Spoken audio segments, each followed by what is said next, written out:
I don't have my chapstick now. Oh, okay.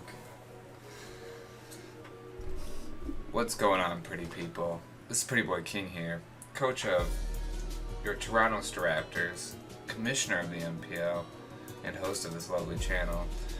And we are doing our Week 8 match against the Miami Donphans, coached by my good friend, Clem-G. You can see his lineup. Breloom, Mew, Mega, Manetric, Mandibus, Snorlax, and Blissey. I honestly thought he was going to bring Floatzel because of the rain, and then have him running Swift Swim. I just really predicted Floatzel because Clem-G loves Floatzel, and I prepared for it. Like, I even threw Sunny Day on my Uxie to counter the rain, but that didn't work out because I thought he was going to like combine it with like Mega Manetric and make like a water electric core, if that's like a thing, like a setup thing. I don't know. That's what I thought he was going to do. He obviously didn't do it. But I'm bringing in my 2 new Pokemon that I traded this past trade week. I really just wanted to use them, that's why I got them. So, you know, let's watch the match. This match is, I'm a bit rusty, let's just say that. So he leaves with Blissey because of rocks. And I send out Neon Victini. I love how it comes in a special ball or whatever it's called. And so I go for straight damage, V-Create, because I kind of wanted Victini just to be a suicide lead at this point. And this does so much. I mean, look at that. Oh. Like, it demolishes that Blissey. And he goes for his rocks. Which is, you know, always fun. And then here I did the calcs, and a U-turn, if it was a mid or a high roll, it would kill Blissey from this range. So I was like, okay, I'll U-turn instead of going for a V-Create, which is what my gut was telling me to do. So as you see, it doesn't kill, I get a low roll. And this Blissey becomes a problem for like the next 4 turns. I send out Mega Venusaur to counteract it. I was just gonna go for Sludge Bomb. But he uses Thunder Wave, which I guess was good because if I, you know, it's Victini, because Victini's already fast, even though its speed was at -1 already. But he goes for Thunder Wave, paralyzes my Mega Venusaur, my Toad, and I swear to God, it's like the next 2 or 3 turns I get fully parried. And like, all the hacks are literally against, oh, thank you Java, for telling me you need to be updated. And so he's gonna be spamming Seismic Toss for the whole duration that I'm paralyzed. See, there's the first one. Because I went for Leech Seed just to like drain this in case he went for Soft Boil. Because like at this point in the match I was like, I should have hit V-Create. And so now he Soft Boils. I was like, cool. This Blissey's like almost at full health. And I get paralyzed again. It's just, like, I understand hacks are part of the game, but I feel like they're always against me. I don't know if anyone else out there feels that way, but I don't think I get any this match. Okay, I break through that pair and I get the Leech Seed off, which is super nice, because this thing is fat. Even though I should have went for V-Create. Oh god, I should have followed my gut. I gotta start following my gut with my plays. But this ends up turning into like a mini stall, like right at the beginning of the game. He just keeps hitting Seismitoss, and I think I want to say I go for a Sludge Bomb or a Synthesis. Yep, oh no, there's the third para. And he was texting me this whole time like, this paralysis, and I was like, I hate you. Oh no, I think I was going for knockoff to get the lefties out of the way with, I'm not sure. So I was running the Synthesis, Leech Seed, Sludge Bomb, and knockoff on him. Then I decided just to switch out and go into Maz, my Uxie. And I want to say I would go for T-Wave right now. Yeah, I'm pretty sure I go for T-Wave right now, because I was just like, you know what, I'm going to paralyze you too, because why not? Why not? Or maybe I go for Sunny Day because I was gonna U-turn back out into Victini, but I didn't know if this Blissey was gonna go for Seismic Toss again. I know I do go for T-Wave and I paralyze. I paralyze his Birdman, his Mandibuzz. Fun fact: Birdman was my dad's like alias for all game profiles, like Tiger Woods. Golfing, I don't know. He was always used that as his username. So I go for Sunny Day because I'm setting up for either Victini, Entei, or Infernape to come in and use that. But I believe it does not get used actually, which is fine because again, I really just brought Sunny Day just to screw with that Floatzel. But again, I didn't bring the Floatzel. So. Which is good because I was contemplating throwing a Heat Rock on Maz, but I really didn't need it, so it's a good thing I kept lefties. So now you turn out Rocky Helm, and then honestly just go in Gardevoir. Yep, and then I Moonblast. Moonblast this. Trace. Overcut. What does that do? Oh, that protects from like powder moves, doesn't it? This foul play, I'm just gonna eat it up.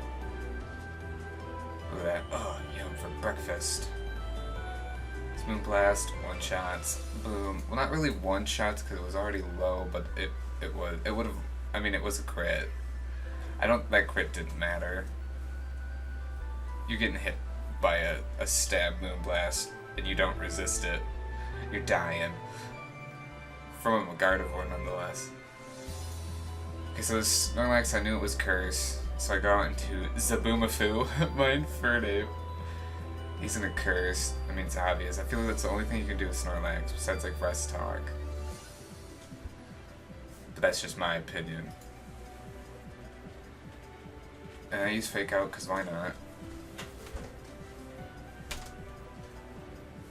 And this set, honestly, was...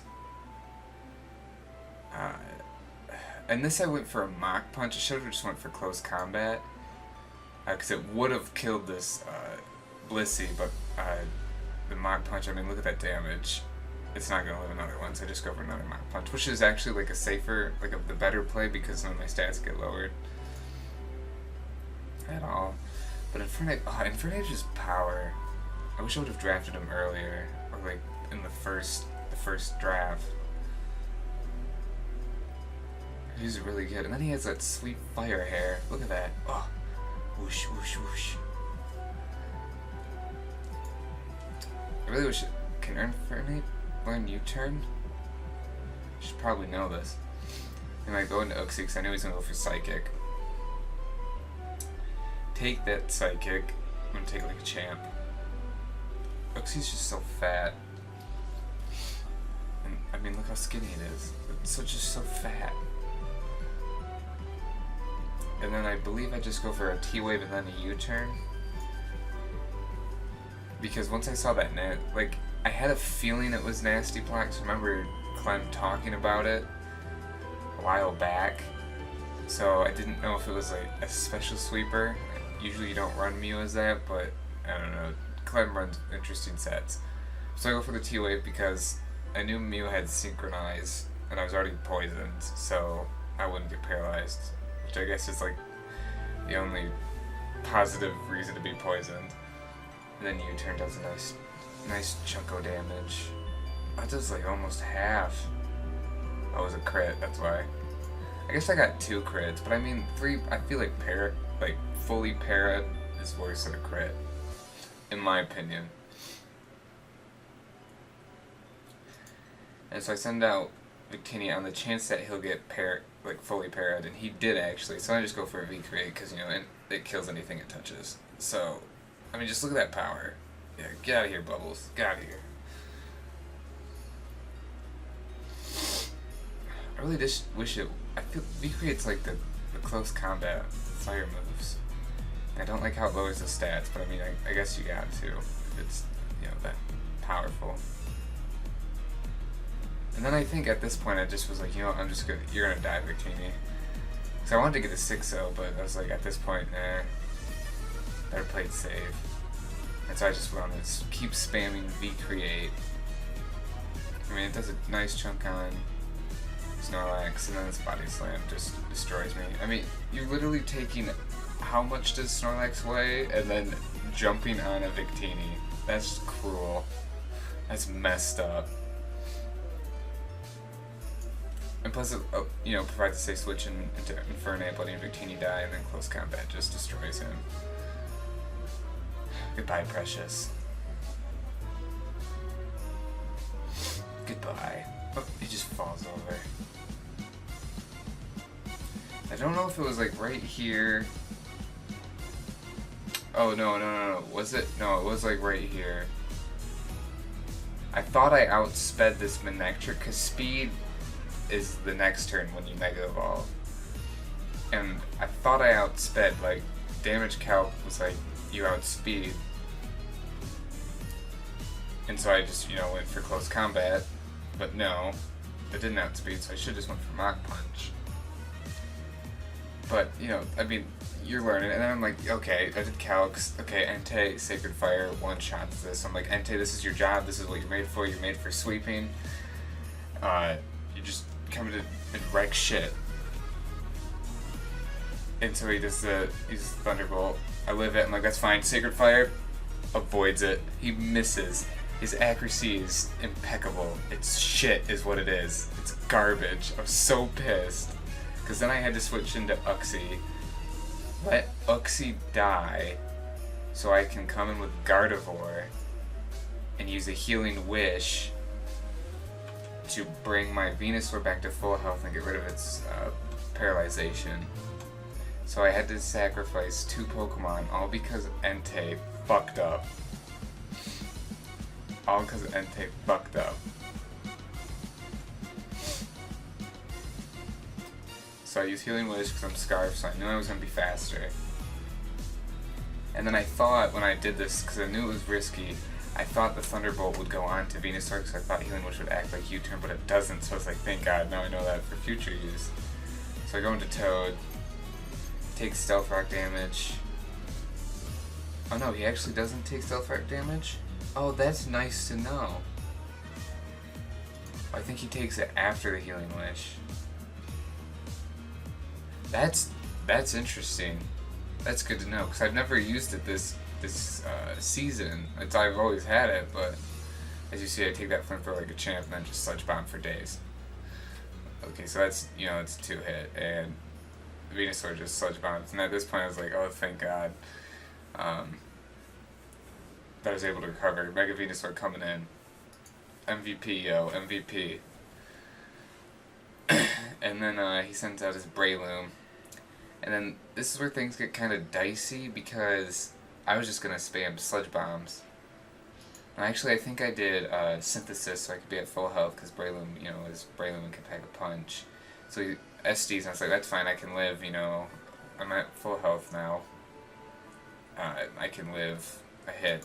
Goes for another Swords Dance, and I was just like, oh shit. So I go for a Sludge Bomb, and it brings him down to a Sash, and I thought he was Life Orb. But he's not. But he doesn't have any moves, super effective moves against a Mega Venusaur, so he just goes for a Mach Punch. Which, I mean, look at that. I live that hard, and then just Sludge Bomb, and I win. But, I could have had a 5-0, possibly a 6, but it ended up being, I could have had a 4, then it ended up being a 2-0 because of Paras. I overthought that one move at the beginning, and then Entei just not wearing his glasses this week, or his contacts. We gotta get him prescription because can't believe when I was practicing on Showdown, he never missed a Sacred Fire, and now when it matters, just choked. Which is very unfortunate. But anyway, thank you guys for watching. I'm your host, Pretty Boy King, coach of your Toronto Staraptors, and commissioner of the NPL, and our record now is, I actually wrote all the records out for the team. Our record now is 4-2, and that leaves us tied with Gabe and his Scrafties, and then J-Dubs, and the Indiana Hoot Hoots. So it's a three-way tie as of week 9 now for first place. So I just need to win all my matches, and I believe I'm guaranteed. If I win all my matches, I believe I'm guaranteed a spot in the finals, but who knows? It's Pokemon. Shit happens. So thank you guys for watching. And you all stay very pretty out there.